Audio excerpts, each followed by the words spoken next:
Yes, you read that correctly. I am starting my own Pokemon card business, and the goal is to make $10,000 worth of sales. There is no end date to this goal, but that is the first goal, and then move on from there.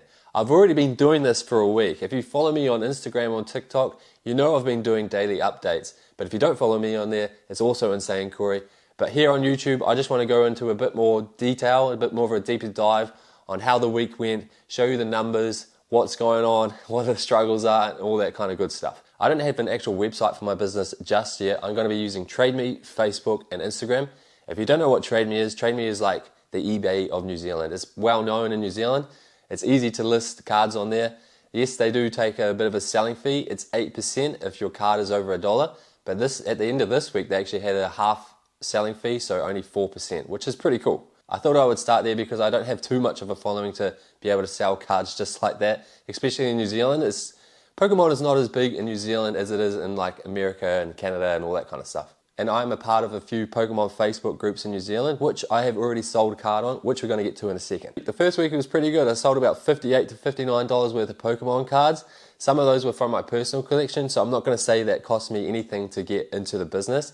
But I also bought a collection off someone else. The value was around $650. This is on Collector, but I managed to pick it up for $450. Some of those cards are going to come into my personal collection too, so I'm not going to sell all of those because there's a cool Machamp first edition in there and Giovanni's Gyarados, which is Japanese, but some of those cards I'm going to keep, and then most of those cards I'm going to try and sell. So technically I've put $450 in, but I probably will minus the cost of the Machamp and the Gyarados and the cards that I want to collect. So I'll probably do that on the tally up for you on the screen now, what I've put into the business. So technically I haven't made any money yet. And some of those sales that I made were from TradeMe, so they've got a selling fee on them. I think it was about, I put the number down here, about $25 of that was from TradeMe. So there's 8% tax or selling fee from there.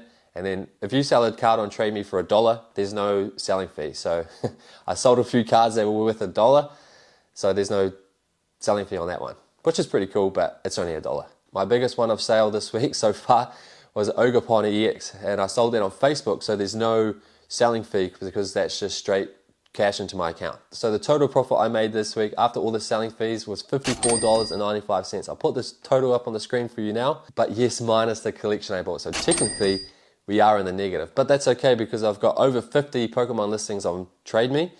But I just found out that if you have over 50 listings, you get stung with a 10-cent high listing fee. So I'm not going to list too many cards over 50 because, or if I do, they're going to be quite high value, because if I list a card for $1 and I sell it for $1, I only make 90 cents, so that's like 10% gone already. So the goal is to try and stay around that 50 mark. I've got listings going every day, and the auctions last for a week. So some of the times you can just buy it now or make me an offer and I'll sell it just like that.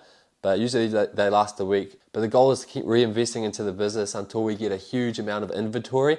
So if you've got a collection that you want to sell, make sure you shoot me a DM on Instagram or TikTok Insane Corey, and let's make some deals. I try and buy around 70% if I can, because if someone hustles me and wants to try and get a little bit below, then that way I'm still making a bit of a profit. And it's all just singles at the moment, or bundles of singles, because the sealed product over here is just way too expensive to get into compared to like USA, where our margins are way more expensive, unless I guess I become a brick and mortar store and then maybe I can get a good deal. But at the moment, just singles, just what is easiest at the moment.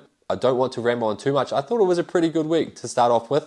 I just need to get some more higher value cards so I can make some more profit and that will make me able to turn over and churn and burn more cards and slowly grow those profit margins. If you've tried a side hustle in Pokemon, please give me some advice. I am all ears. I'm willing to learn. I'm very new to this.